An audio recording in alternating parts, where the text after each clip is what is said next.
Hello everyone, Assalamu alaikum. This is me Ritu and welcome back to another vlog.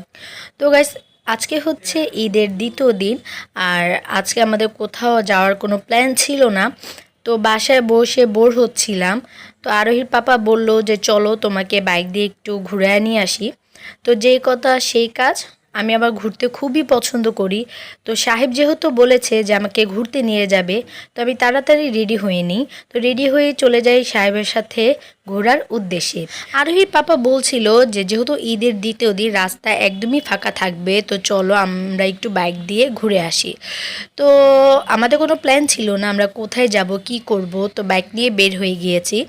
তো আজকে ঈদের দ্বিতীয় দিনে যে এত রাস্তাঘাট জ্যাম থাকবে সেটা কল্পনার বাহিরে ছিল।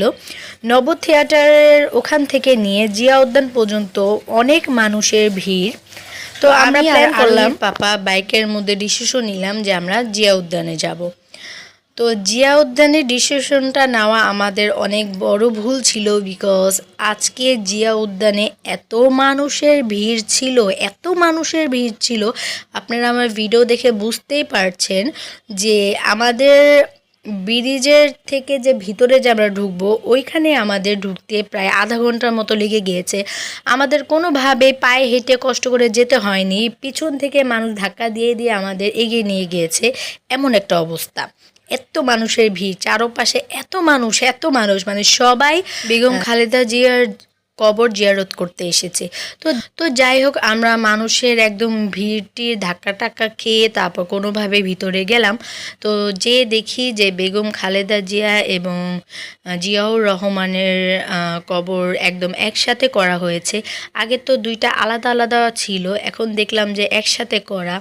তো যাই হোক, আমরা তার কবরের সামনে গিয়ে কবর জিয়ারত করে তারপর একটু ভিডিও আর একটু ছবি তুলে তারপর দেন আবার আমরা ব্যাগে চলে আসি। আর এত মানুষ আরোহীর পাপা তো বলছিল যে চলো আমরা তাড়াতাড়ি বের হয়ে যাই, না হলে আবার বের হইতে আমাদের আবার 1-2 ঘন্টা লেগে যাবে। তো আমরা বের হয়ে গেলাম আর এখন আমি বাইকের সামনে দাঁড়িয়ে রয়েছে, আরোহীর পাপা গিয়েছে আমার জন্য আইসক্রিম আনতে। তো এখানে দেখলাম খুব সুন্দরভাবে চাঁদটা দেখা যাচ্ছিল।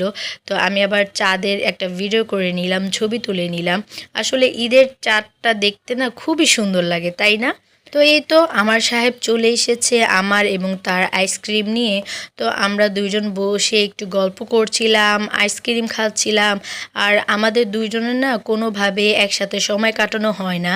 আমি আমার মতো বাচ্চাদের নিয়ে ব্যস্ত থাকি, সে তার কাজ নিয়ে ব্যস্ত থাকে।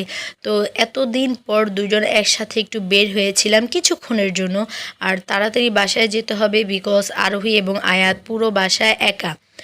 তো আমরা দুইজন মিলে আইসক্রিম খেতে খেতে গল্প করছিলাম আর বলছিলাম যে এখন আমরা বাসায় চলে যাব, আর কোথাও যাব না, কারণ বাচ্চা দুইটাকে একদম একা রেখে আসছি। পুরো বাসায় কেউই ছিল না, ওরা দুইজন একা রুমে ছিল। তো এখন আমরা আমাদের বাসায় যাওয়ার উদ্দেশ্যে রওনা দিয়ে দিচ্ছি। তো আজকের এই শর্ট ব্লগটা আপনাদের সাথে শেয়ার করলাম। তো আশা করবো আজকের ব্লগটা আপনাদের কাছে খুব ভালো লাগবে। তো আমরা যখন বাসায় যাচ্ছিলাম তখন আবার রাস্তা অনেকটাই ফাঁকা ছিল, তেমন একটা জ্যাম ছিল না। যাওয়ার সময় খুবই ভালো লাগছিল, বাট আসার সময় অনেক প্যারা নিতে হয়েছে। তো যাই হোক, ঈদের দ্বিতীয় দিন যে এত মানুষের ভিড় থাকবে এটা একদম কল্পনার বাহিরে ছিল। রাস্তা ফাঁকা দেখে আমরা দুইজন বাইক নিয়ে বের হয়েছি একটু রাস্তা দিয়ে ঘুরবো। বাট এখানে আরোহীর পাপা তো আমাকে যেতে যেতে বলছিল যে দেখো, ঢাকার বেশিরভাগ মানুষ কিন্তু গ্রামে চলে গিয়েছে, আর যারা ঢাকায় রয়েছে তারাই কিন্তু আজকে বের হয়েছে ঘোরার উদ্দেশ্যে। তো তাদের জন্যই এত জ্যাম ছিল রাস্তাঘাট। তো গ্রামের মানুষগুলো যখন থাকবে তখন কি একটা ভয়াবহ অবস্থা হবে তুমি কল্পনা করতে পারতেছো? আমি বলতেছি যে হ্যাঁ, ঠিকই বলছো, যে গ্রামের মানুষ চলে গিয়েছে গ্রামে, ঢাকার মানুষই থাকা অবস্থায় রাস্তাঘাট এত জ্যাম, যখন ঢাকা এবং গ্রামের মানুষ একসাথে হবে তখন অবস্থাটা কি হবে বুঝেন। যাওয়ার সময় খুবই খারাপ একটা অনুভূতি হয়েছে, বাট আসার সময় রাস্তা অনেকটাই ফাঁকা ছিল। তো যাই হোক, আজকের ব্লগটা এখানেই শেষ করে দিচ্ছি। আমার ব্লগ যদি আপনাদের ভালো লেগে থাকে তাহলে অবশ্যই আমার ইউটিউব চ্যানেল ফয়সাল ঋতু ব্লগ চ্যানেলটিকে সাবস্ক্রাইব করবেন এবং ভিডিও দেখার সাথে সাথে একটা লাইক করে দিবেন। আর আমার ফেসবুক পেজ বাংলাদেশি ব্লগার ঋতু, সেটাকেও ফলো করে দিবেন। সো আজকের মতো এখানেই শেষ করছি, নেক্সট ব্লগ দেখার অনুরোধ রইল। সবাই ভালো থাকবেন, সুস্থ থাকবেন। আর ভিডিও শেষে আজকের কিছু পিকচার তুলেছিলাম আমি এবং আমার সাহেব, সেই পিকচারগুলো আমি আপনাদের সাথে শেয়ার করছি। আশা করব পিকচারগুলো দেখে আপনাদের কাছে খুব ভালো লাগবে। সো আজকের মতো এখানেই শেষ করছি। আসসালামু আলাইকুম, আল্লাহ হাফেজ।